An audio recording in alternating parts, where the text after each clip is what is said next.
Okay, so we're going to do questions 9, 10, 11, and 12 for this part of the video.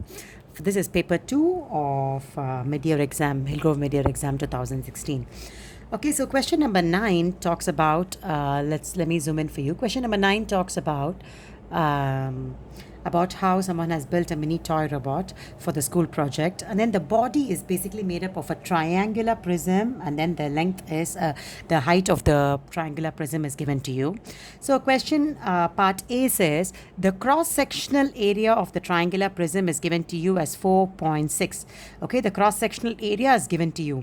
The height is known to you, so you just have to calculate the volume. For this, you have to know that a volume of a prism, you have to know what is a volume of a prism given by.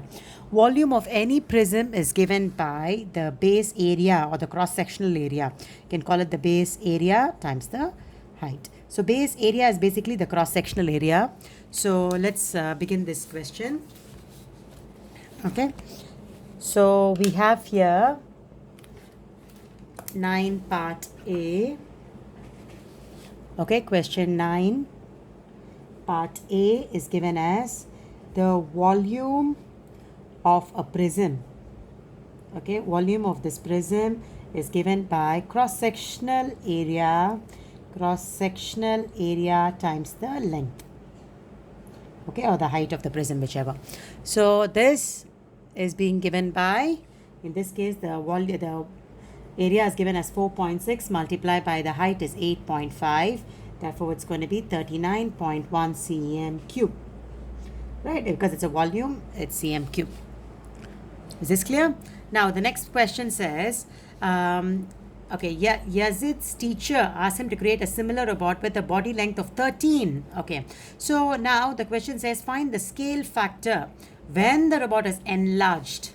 So what you need to do is, you need to go and find what is the enlargement scale. So when I say enlargement scale, normally you're looking at the bigger one over the smaller one. So scale factor is being given by, you know, the heights already. So you just have to write 13 is the bigger height over the smaller height. Now, why cannot flip? Because the question says find the scale factor of enlargement. So the bigger one must come on top, the smaller one must come below. So this one need to simplify. You need to write as 9 over 17. Okay, once you simplify. Is this clear? Next one. Part C. Part C says, this is a proportion question, right? Proportionality.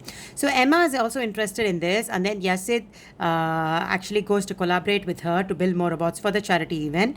Okay, let's start now. Let's take down the information that we have here. There are two people here, Yazid and Emma, isn't it? So first part here,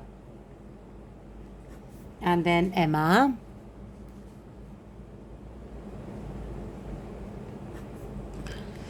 Okay, now it's given that in 5 hours, Yazid can basically build 9 toys here. Okay, what about Emma? With 11 hours, Emma can basically build 15. Yes? Now, in these kind of questions, you're always supposed to see how many can they build in 1 hour. So, given only 1 hour, right? Okay. Yes, it can build 9 over 5. What about Emma? Given 1 hour, she will build 15 over 11. Correct? So now the question is, in this given 1 hour, assuming they're working at the same rate, if I have 1 hour, okay, the number of robots for both and Emma within the 1 hour, the combined rate, if they both come together, they both can build within 1 hour how many? They both can build this plus this, which is given by 9 over 55. So in 1 hour, both of them together can actually build 9 over 55. So the question says, I have 10 hours. How many robots can they actually build? So within 10 hours, what can they do? If 1 hour they can build 9 over 55 robots, within 10 hours they can build 10 times this, isn't it? both of them combined together, which is basically 31 7 over 11 robots. So within 10 hours, if they are working at the same rate, both of them can build 31 7 over 11 robots. Now the question says, I have 10 hours. Can they actually build 30 robots? Can they build 30 robots? Yeah, they're going to in fact build more than that. They're going to build 31, more 31 7 over 11 robots. So which is greater than 30 robots, isn't it? Therefore, the answer is yes. They will be able to build 30 robots in 10 hours. Okay, because they can actually build more than that. Okay, so these kind of combined questions, take note. I have Yazid is going to work 5 hours, 9 robots. 11 hours, 15 robots is for Emma. So calculate they're working individually for 1 hour, 1 hour. 1 hour, how many can Yazid build? 1 hour, how many can Emma build? So if they're going to work together 1 hour, their efficiency is not going to change. Yazid will still end up doing 9 over 5. Emma will still end up doing 15 over 11. So both of them combined together, you can plus the number of robots they will make together. So this. Okay, within 1 hour, the two of them together can make these many, right? So 10 hours, they can make so many. All right, which is more than 30 robots. Therefore, you answer the question the way it is done. Okay, now question 10, we are moving on to question number 10, which is basically a graph question. Okay, now the question says this graph is given and then the values are given using a scale of 2 cm to 1 unit. Can you go and plot the on the x-axis and 2 cm to 5 units? So I have actually drawn a scale for you, which is this.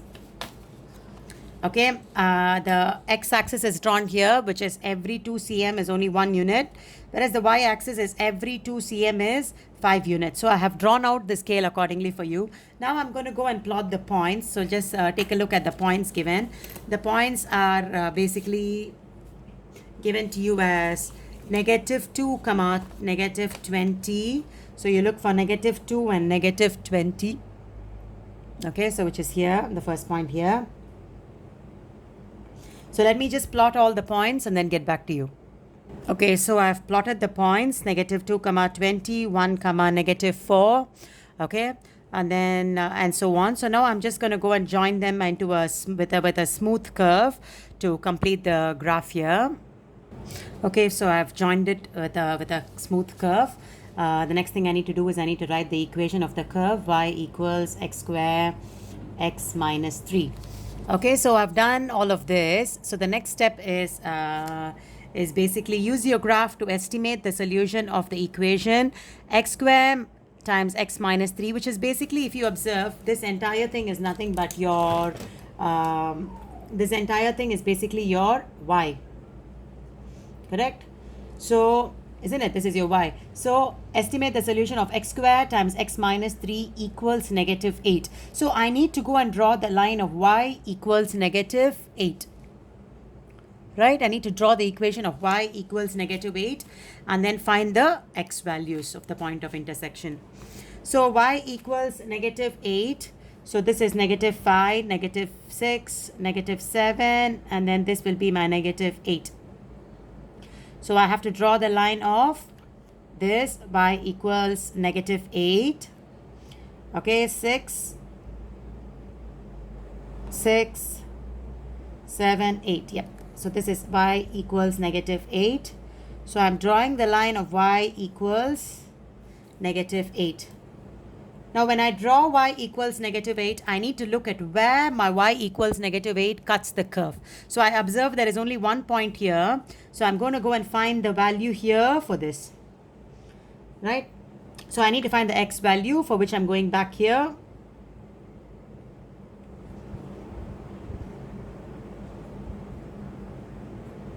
So this is what I do. The value here is going to be 1.1, 1.2, 1.3, -1.3. Okay, so you need to turn back and then you need to write down there behind the answer. For the graph is always written behind the graph. So you need to write down there saying that for B part 1. Okay, let's write down here for B part 1. you have to solve x squared times x minus 3 equals 8. So which means y equals, sorry, negative 8, right?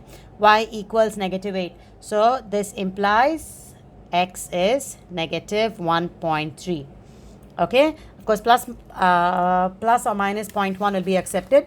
So like I said, you have the graph, you go and draw your y equals negative 8, find the x value here of the intersection point. You're done. Okay, the next one says, find the gradient of the graph at x equals 2.5 by drawing the gradient. Okay, so you first need to identify where is x equals 2.5. Okay, at x equals 2.5, you need to go and draw the tangent first and then find the gradient of the tangent. Okay, so the 2.5 is basically here. I'm going to go draw a line over here to be a tangent exactly at 2.5. Okay, when I draw the line, and then I need to go and find the tangent of the line. That's all. Okay, so I've drawn a tangent exactly that at y equals 2.5. This is, I mean, at x equals 2.5. This is 2.5. So I've drawn a tangent here. I'm going to take two nice points here. Here I take this point here, which is basically my, this point here is 0 for the x, and the y is basically, I get negative 12.25 because it's actually in between the 12 and the 12.5. Okay. And then this part here, let me take this point, which is 3.5 comma 1, right? So let me turn behind and then let me do the equation of the gradient. Okay, sorry, the gradient of the tangent. So I'm going to use those 2 points which I just mentioned here for B part 2. Can you see it? I'm going to use the 2 points which I mentioned just now, which is 0 and negative 12.5, 0 comma negative 12.25, and I'm going to also take in the 3.5 and 1. Now you can have slightly different points, but I'm going to use this as the first point and second point. So the gradient of this tangent is going to be given by 1 minus negative 12.25. Okay, assuming this is x1, y1, and this is x2, y2. So this 1 minus this over 3.5 minus 0, which I get, if I key this in, I basically get 3 point, okay, this, can I make it as a mixed fraction? Try. Oops.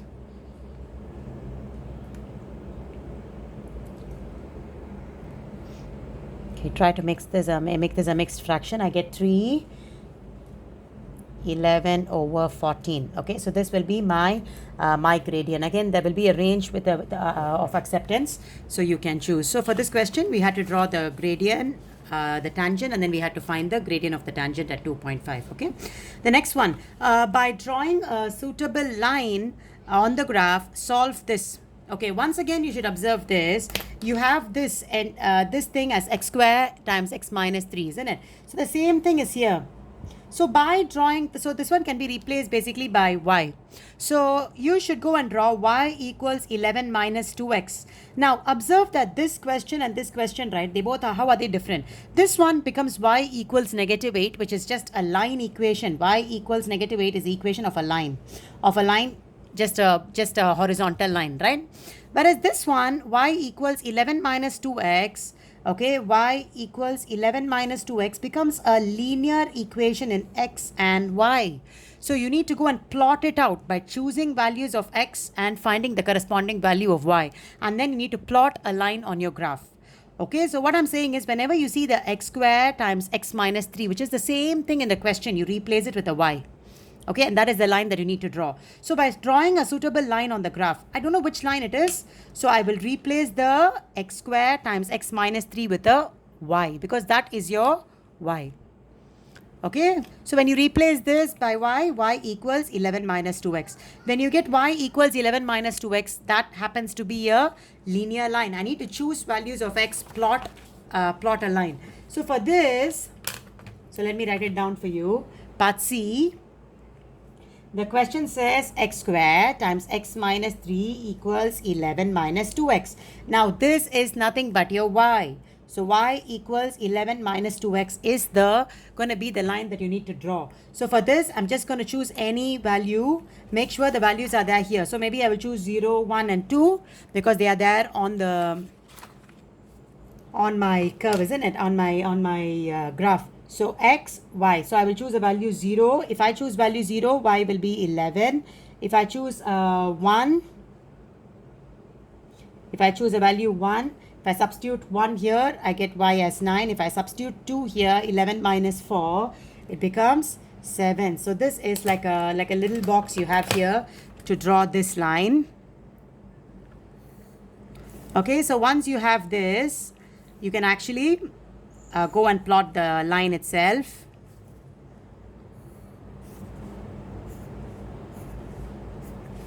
Okay, 0, 11, 1, 9. So look for 0, 11. And then, okay, 0, 11. Which is here. And then you have 1, 9. 1 and then a 9 here, which is here. 2 points are actually enough to plot a line. And nevertheless, we have 3, so we will just use it. 2, 7. 2,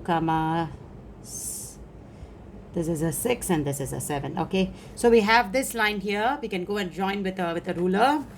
It becomes a nice straight line.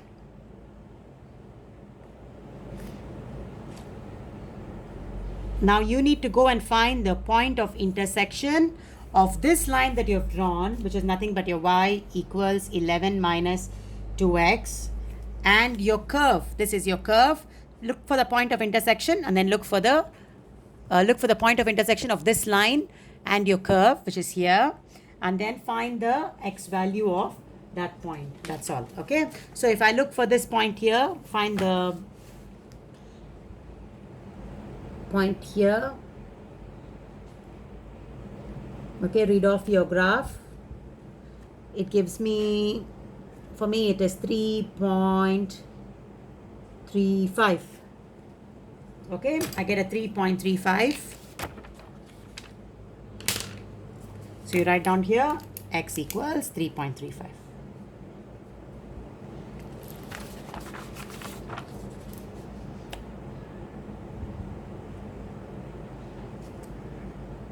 Okay, let me just check if I've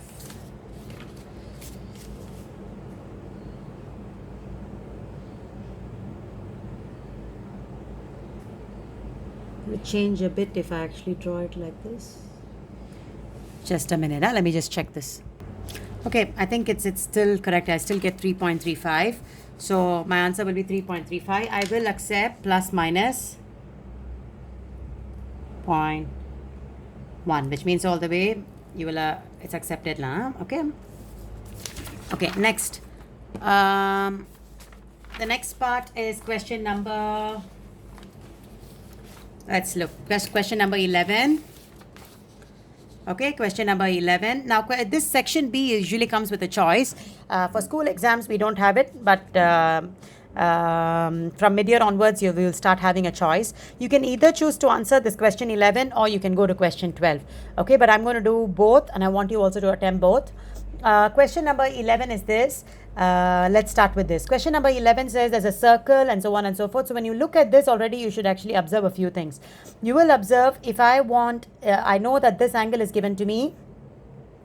Okay, you can observe straight away that the angle in the opposite segment, isn't it? Because you have like a cyclic quadrilateral here. If this is 1, 2, 3, I straight away know what is BCE, isn't it? This one you should already know. Then any other angles in the same segment also you can observe.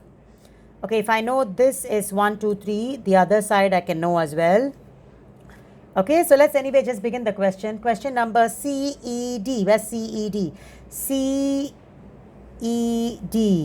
Okay. So when you want to look for CED, I know from the same C and D I'm actually going to B, which is 29. So you will start to observe there is like the structure here, the bow tie structure that I always talk about. If this is 29, this one also will be 29 because angles in the same segment. So let's start off with this. I'm at question 11. Okay, question 11 part 1.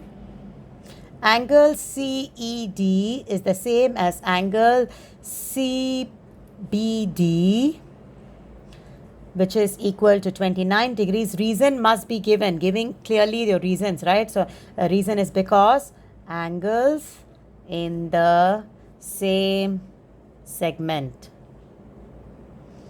Okay, part 2. Part 2 says, can you find BDE? Okay, BDE. Okay, to find BDE, once again, I can observe that I need to know BCE. Okay, because angles in the same segment, BDE, BCE, the B and the E are common. So if I find this, I can actually find this. But how do I find this? I can actually use the angles in the opposite segment or cyclic quadrilateral. So first find angle ECB is equal to 180 degrees minus 123 degrees. Okay, this is because BDE, right? Okay, this is 57 degrees because once again angles in the opposite segment. Angles in the opposite segment, or you can say opposite angles of a cyclic quadrilateral. If I know this, this will be the same. So BDE, angle BDE will be the same as angle ECB. Reason is angles in the same segment. Okay, which is going to be 57.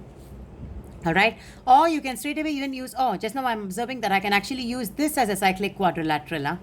If this is my cyclic quadrilateral, straight away 1, 2, 3 and this will be opposite angles of a cyclic quadrilateral. Also can straight away one step you can finish to find BDE. Next, the part 3 says, can you go and find BOE, which is this angle here, BOE. Now observe that this, if this is 1, 2, 3, I know that this one will be 2 times of 2 times of 1, 2, 3, because the angle at the center, okay, this and this, angle at the center, angle at the circumference. Okay, so angle, but this is reflex angle, because it's outside. Reflex angle BOE, which is basically this angle here, reflex angle BOE. BOE is equal to 2 times of 1, 2, 3 degrees. Okay, that is 2, 4, 6 degrees. Reason is because angle at the center is equal to 2 times angle at the circumference. Okay, so then once this is done, I know that if this is 2, 4, 6, I know the normal BOE, right? The other side. Is that the question? BOE, yeah. So angle BOE will be equal to 360 minus away 246, which is going to be 114, because this is angles at a point. So remember all these reasons: angles in the same segment, angle in the opposite segment, or angles at a point. These things you need to remember and write properly. Okay, next question. Find DBE. Find DBE. I observe that, isn't this a 90 degrees? It's actually very straightforward, right? You know that this is 90 degrees. Why is this 90 degrees? Angle in a semicircle. Correct? So BED, part 4, angle BED is given by 90 degrees because angle in a semicircle. Okay, BED is 90 degrees. If this is 90 degrees and you already know what is this, okay, you know that one is 57, isn't it? You found in part B answer. Then obviously you can find what is DBE. Okay, so angle DBE equals 180 degrees minus the 90 degrees minus the 57 degrees, which is going to give me 33 degrees. Just angles in a triangle. So every line has a nice reasoning and a proper step with the reason. Okay, now question part 2 is basically talking about, there is a sector here and the angle in the sector is given, and then the radius of the sector is given. So calculate the length of the arc ABC. Very straightforward question. Just calculate the length of the arc. For this, you must know what is arc length. So part B, part 1, right? Arc length is being given by theta over 360. Arc length ABC is given by theta over 360, 143 degrees over 360 times, because it's the arc length, it is 2 pi r. Okay, now full calculator answer at first, because you have another part coming behind for which you may need to use the answer. So 59.9 cm. Okay, the second part says the sector is formed into a cone by joining the two radii. That means OC is being brought forward to join OA, and then it looked like a cone. Calculate the radius of the base of the cone. Okay, so the base of the cone now will become your arc length. When you're actually folding this thing is just being brought about. You must imagine 3D. When I fold it, the base, this circumference is going to be the length of the arc. Okay, so 2 pi r is basically, because the circle becomes the base, which is your 59.89969993. Okay, imagine I'm going to bring my AC and my OC together to form a cone. This will be the tip of the cone. O will be the tip of the cone. So this will become like the circle at the bottom of the cone, ABC. So this will be the 2 pi r at the bottom. So what is your radius? Radius will be equal to 59.89969993 over 2 pi, which is basically 98 over 15 cm. Okay, this was question 11. Now let's move on to question number 12, which is the last question. Okay, question 11. So there was a choice between question 11 and question 12, but let's just do both for now. Okay, now this question says the table shows the number of basketball shots that went into the team by team A, right? So the point is given, the frequency is given. You are to go and find the mean and the standard deviation. So for this, you basically need to come up with the standard deviation. I'm going to draw the table for you. So 12A. Okay, you need to go and draw the table. Now the table will normally have 1, 2, 3, 4, 5 columns, isn't it? So let me draw the table. Okay, so I've drawn out a table here. This is the point that is given to you. This is the mid value x. This is the frequency. I need your f times x, and then I need fx square as well. So I have like a 5 point table, that is 5 column table that is drawn out.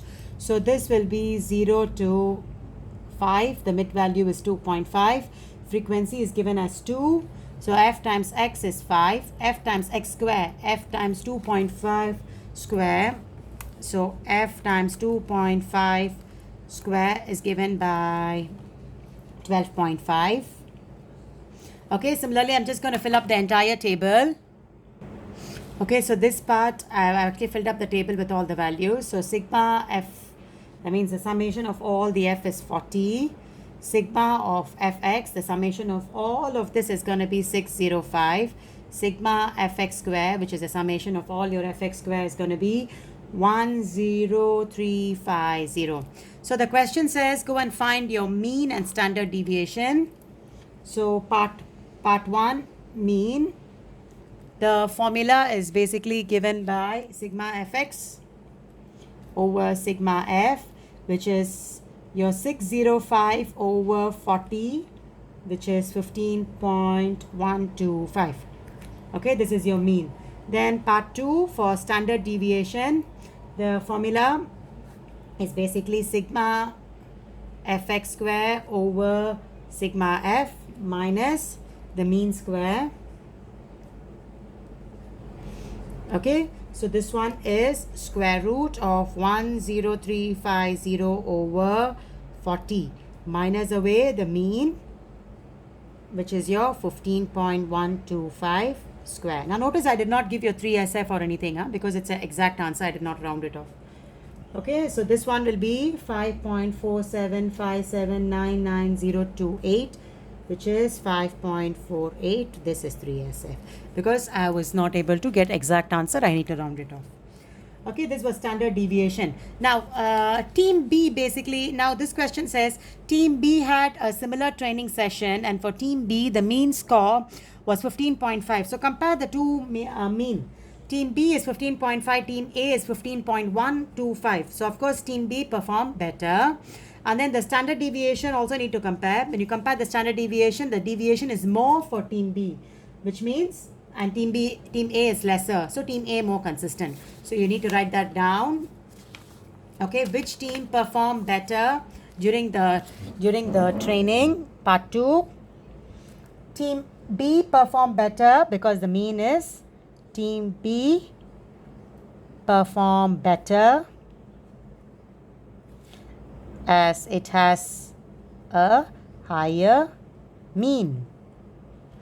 Okay, as it has a higher mean. Then part 3, team A was more consistent, had more consistent score.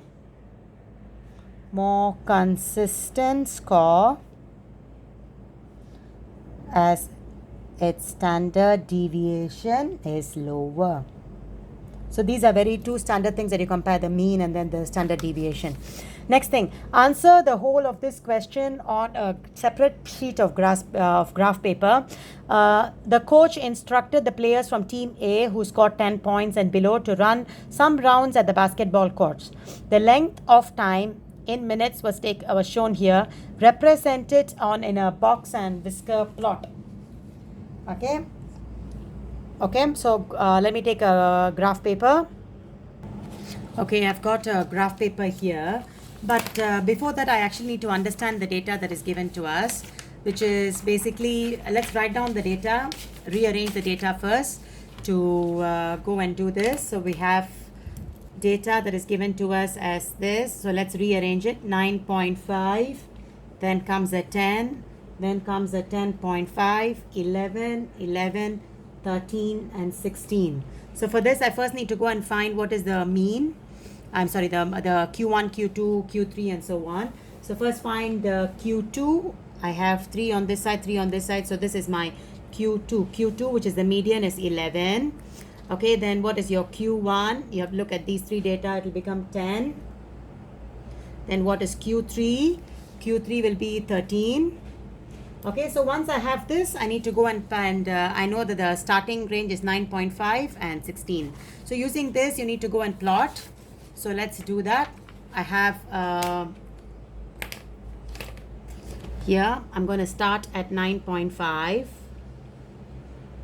so I have a small line here at 9.5.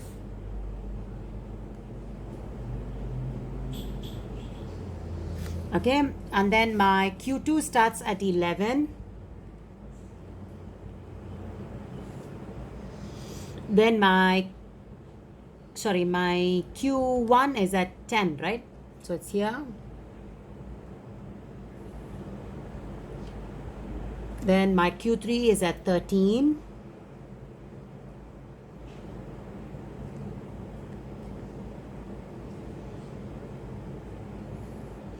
So this will form the box. The Q1, Q2 and Q3 together will form the box you need. The whisker will basically be your range, which is starting from 9.5 to 16. Okay, the 2 other lines, I'm just drawing it small. 2 boxes on top, 2 boxes below. So this is your box and whisker plot. Okay, so this is your Q1, Q2, Q3, and then this one is your range, starting and your ending point. So this is how you actually draw a box and whisker plot. So if you notice, the statistics question was actually quite straightforward, I think. Oh, I actually skipped, by mistake, I skipped part 4. Sorry.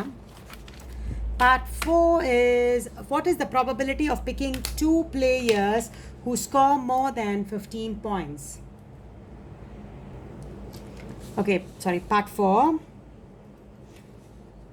probability of picking two players who score more than 15 points. If I notice players scoring more than 15 points is 14 plus 8, which is 22 out of the 40 players, right?